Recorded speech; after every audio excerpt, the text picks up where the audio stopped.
mohon kepada saya ini hati-hati dalam Anda berbicara, ya. Anda sebagai orang hukum harus taat pada hukum. Kami yang dilaporkan adalah Zaini dan Jimhur. Itu pencemaran nama baik yang melalui Undang-Undang ITE.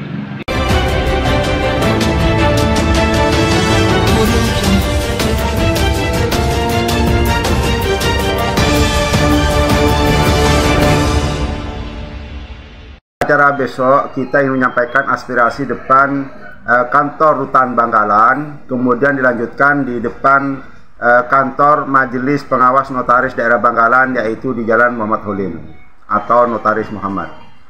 Kemudian dilanjutkan aksi kita di gedung DPRD Bangkalan terkait dengan pernyataan video yang ditampilkan pada saat peresmian Trans Jatim, base Trans Jatim di Free 5 Bangkalan itu.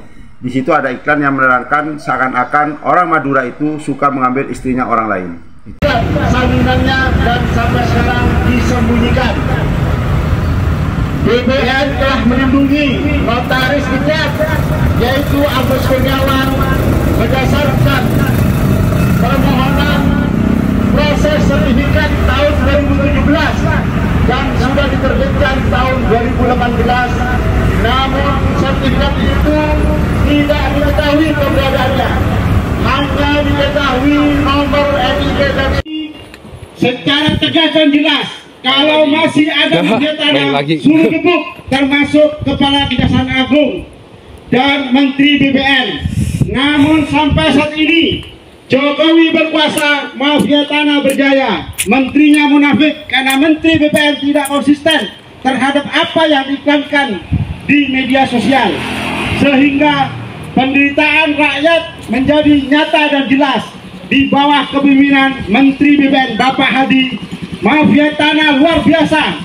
Bahkan perumahan Kuanyar Indah telah berani merampok tanah milik rakyat.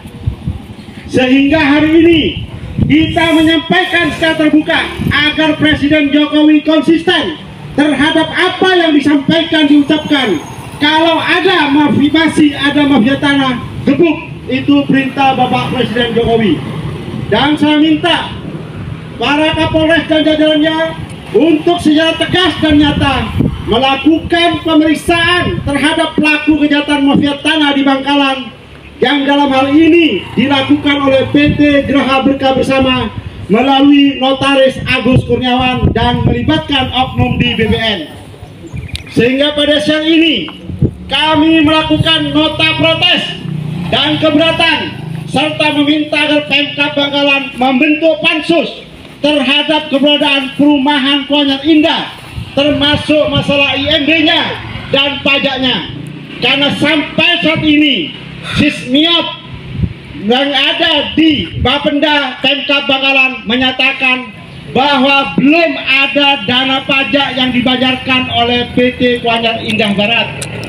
Sehingga lewat ini saya menyerukan agar PLT Bupati Bangkalan segera melakukan pemeriksaan terhadap Kadis Perizinan, Kadis Perkim, dan Lingkungan Hidup.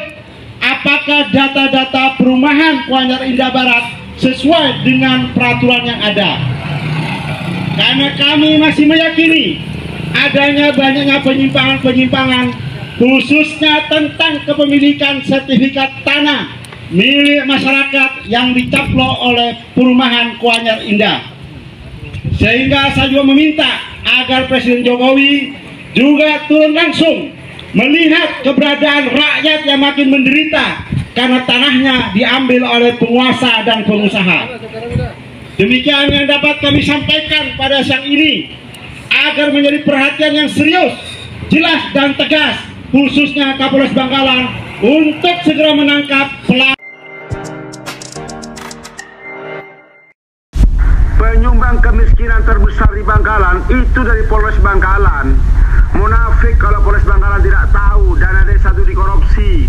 Para bajingan-bajingan itu, kita tidak usah munafik lah. Coba kita teliti itu, lihat itu. Masa korupsi BUMD dari 9 orang baru 1 yang disidangkan. Apa itu kalau tidak itu bisnis itu? Mafia tanah Merajalela semuanya diam.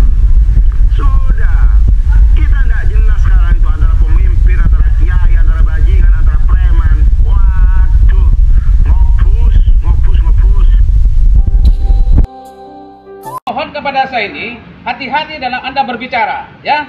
Anda sebagai orang hukum harus taat pada hukum.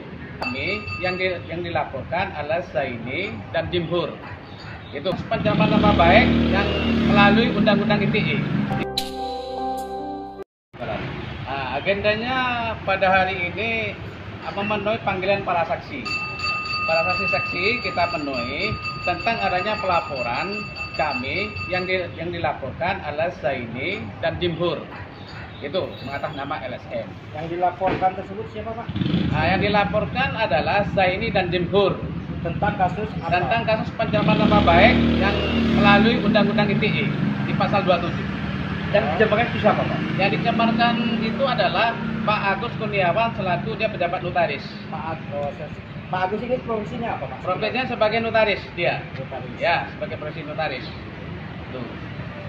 Dasar hukum untuk melakukan pelaporan itu apa saja, Pak? Dasarnya adalah kita memakai dasar dengan adanya bukti-bukti yang cukup dan dasar tentang hukum dia pakai kausalitas hukum, ya. Kausalitas hukum itu adalah menimbulkan sebab akibat, menghubungkan dengan sebab akibat. Akibatnya orang ini sudah tercemar nama baik sehingga merasa dirugikan secara material, ya, sehingga tidak menimbulkan dipercaya oleh masyarakat. Sesama teman-teman juga tidak dipercaya, sehingga dia jarang masuk kantor, menimbulkan penderitaan batin yang cukup mendalam. Itu. Terlapor ini sebagai profesinya apa, Pak? Yang terlapor ini profesinya sebagai yang Ahmad Zaini ini adalah sebagai profesi advokat, ya. Sedangkan Jimhur ini mengatasnamakan LSM, lempar. Itu yang saya laporkan di situ. Ya, karena LSM itu boleh, unjuk rasa itu boleh, tapi ada batasnya. Unjuk rasa itu diperbolehkan undang-undang, tidak dilarang oleh undang-undang. Akan tetapi orasinya itu dibatasi. Ya, dibatasi. Dibatasi itu adalah tidak boleh menimbulkan kebencian, tidak boleh menjatuhkan nama seseorang. Dan dia itu menyebut Pak Agus Kurniawan ini sebagai profesinya sebagai notaris becat, notaris penipu. Ini kata-kata sangat ini dan dia tidak bisa membuktikan dengan kata-kata dia. Sehingga katanya Agus Kurniawan ini selaku profesi notaris ini menimbulkan kerugian negara dan bisa menimbulkan kerugian masyarakat. Masyarakat yang mana yang dirugikan dan negara mana yang dirugikan? Mana kerugian negara, nominalnya berapa? Apakah status tanah tersebut adalah status tanah negara atau tanah masyarakat atau tanah perorangan? Statusnya dulu dilihat, jangan asal dia menuduh sampai negara dirugikan, sampai masyarakat dirugikan. Jangan asal-asal nyebut nama seorang sehingga nama orang tersebut tercemar. Nah itu loh, sehingga mengalami kerugian. Orang ini mengalami kerugian penderitaan batin, mengalami kerugian secara material, juga jarang masuk kantor. Sehingga dia itu menanggung dampak akibat, ini menanggung balu orang ini. Karena dicemarkan katanya notaris becat. Nah itu loh, mafia tanah. Kalau mafia tanah itu berkali-kali dia melakukan pembohongan, melakukan membuat akte yang tidak prosedural. Nah ini kan kalau mengatakan dia itu mafia tanah itu berkali-kali. Ini berdasarkan cover note yang sudah basi. Cover note itu sudah dilaporkan buat dasar untuk dilaporkan ke Polres Bangkalan ini. Akan tetapi diterbitkan SP3 karena belum cukup bukti, ya, belum cukup bukti. Nah itu loh, karena cover note itu sudah dibatalkan oleh saudara Agus Kurniawan pada saat itu sebelum almarhum meninggal dunia. Nah itu sebenarnya untuk cover note sendiri bisa dijadikan dasar untuk menetapkan. Cover note itu tidak bisa dijadikan dasar sebagai untuk pidana, sebagai dasar untuk melakukan pidana.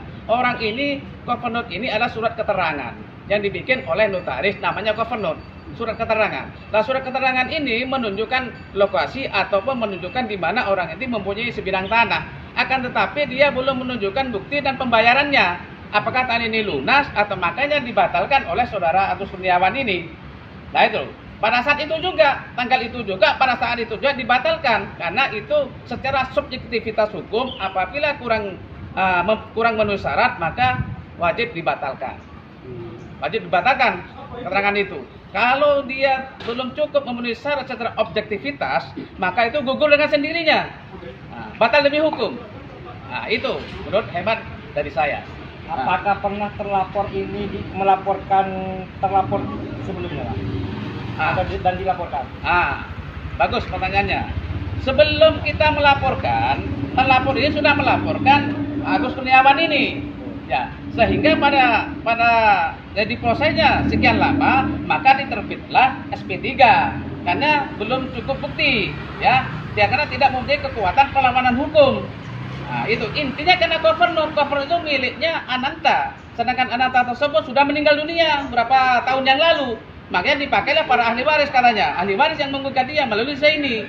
Sedangkan Zaini tersebut dia mengatakan saya adalah kuasa hukum dari ahli waris Ananta. Kuasa hukum yang mana? Dia ahli waris yang mana? Kalau dia betul kuasa hukumnya si Yulis, tunjukkan dia itu hak kepemilikannya. Kalau tidak punya hak kepemilikan tentang hak tanda tersebut, maka berdasarkan surat-surat keterangan tersebut yang sudah dibatalkan oleh Pak Agus Kurniawan ini, yang tidak ada masalah, yang tidak ada apa-apa dalam tindakan tersebut. Nihil. Lah, jadi tidak ada kekuatan perlawanan hukumnya. Ini prosedur atas permintaan Ananta, dia suruh buat cover note berdasarkan atas keterangannya Ananta. Pada saat itu dipikir-pikir mungkin dengan Ananta, dengan Pak Agus Kurniawan ini, saat itu juga balik lagi. Pak Ananta itu balik lagi ke kantornya Pak Agus Kurniawan, lalu dibatalkan pada saat itu. Maka sudah dibatalkan, cover note ini sudah basi. Nah itu makanya dibuat sebagai acuan, sebagai dasar untuk melaporkan, untuk menjatuhkan nama seseorang. Nah, sama-sama dengan Jemhur. LSM yang atas nama Jemhur, ya LSM ini boleh unjuk rasa. Ya, tidak ada larangan tentang unjuk rasa. Boleh mengeluarkan pendapat di depan umum. Asalkan pendapat itu patut dan masuk di akal. Kalau tidak patut dan masuk di akal tentang adanya orasi tersebut menjatuhkan nama seseorang, menjelek-jelekkan nama seseorang, dan terus mencatut nama negara sehingga menimbulkan kerugian, mencatut nama masyarakat sehingga menimbulkan kerugian. Dan tidak bisa menunjukkan masyarakat yang mana. Negara itu berapa nominalnya dirugikan, suatu tanah itu status tanah apa. Saya tidak bisa menjelaskan saya itu waktu dan urasinya.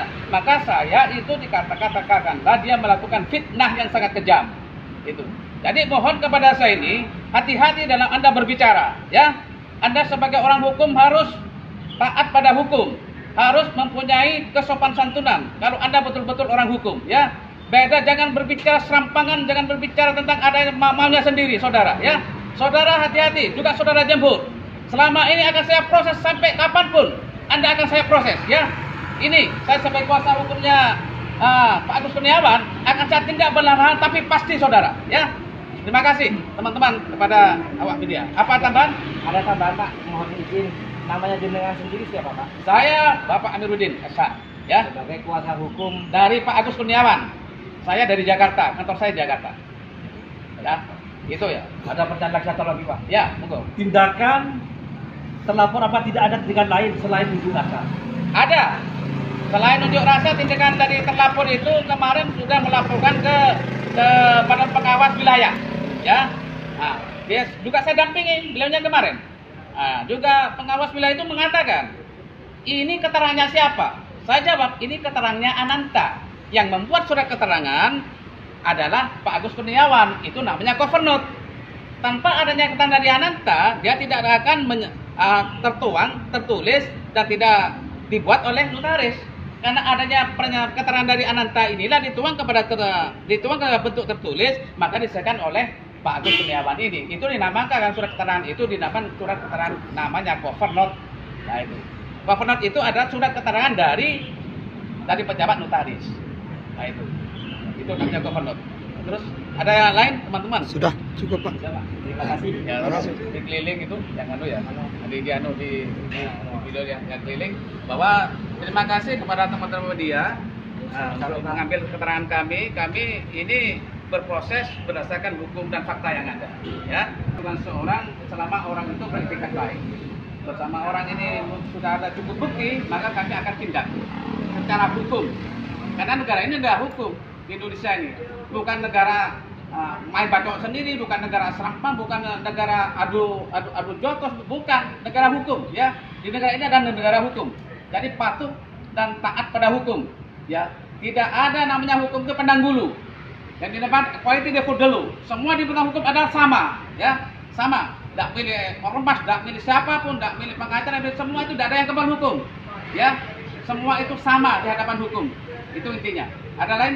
Adakah kemungkinan manakala ternyata dibutuhkan untuk melakukan mediasi? Kalau dia melakukan mediasi, saya sebagai kuasa hukum, saya pikir-pikir dulu. Kalau selain saya ini kan delik aduan, ya, bisa dicabut. Akan tetapi kalau tidak beretiket baik, nanti kita lanjut. Akan tetapi kalau masalahnya tidak akan tidak akan ada mungkin ya, tidak ada peluang kecuali dari klien saya sendiri itu ada maksud yang baik. Tapi kalau saya kan menurut dia kan selaku kuasa hukum. Tapi menurut secara hukum ini sudah nyata dan fakta. Dia sudah melanggar hukum, ada perbuatan melawan hukum. Nah, tetap diproses. Kita terus sampai kemana pun saya proses.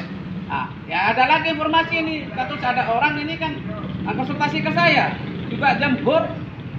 Ini merampas tanah. Ada merampas tanah di tanah masyarakat. Informasi seperti itu, bukan saya tahu loh. Itu menurut informasi ya. Menurut informasi yang jelas, ini terkait dengan tanah di mana? Tanah di Kuala Barat itu ya tanah relatif. Nah ini ada masyarakat ini yang kita konsultasi cuma konsultasi aja. Nah nanti kalau ini cukup fakta akan saya tindak lanjuti ya saudara Jemhur ya saudara Jemhur yang atas nama LSM 4. Tidak ada namanya kebal hukum di dunia ini ya. Di mata hukum semuanya sama itu. Apakah kasus yang dikuayakan ini akan dibeberkan di pengadilan atau di nanti dulu bagi pihak yang dirugikan korbannya kalau saya pelajari kalau sudah patut dan dia ada dasar hukum yang tepat baru saya akan tindak. Kita melakukan tindakan tidak ngawur ya harus sesuai dengan fakta dan nyata. Faktanya begini, nyatanya begini, buktinya begini dan faktanya bukti. Lokasinya di sini. Nah, kalau sudah valid, semua sudah valid kita pelajari, baru kita melakukan tindakan. Itu. Jadi kita tidak ngawur. Kita orang hukumnya jangan ngawur, ya. Negara ini negara hukum. Kalau ngawur berdampak akibat hukum. Kalau orang ini sudah ngawur, berdampak akibat hukum. Karena yang diproses hukum, berdampaknya akibat hukum timbal balik. Intinya begitu. Intinya, ya. Terima kasih Pak. Ya, sama-sama. Ya. Terakhir untuk pengambilan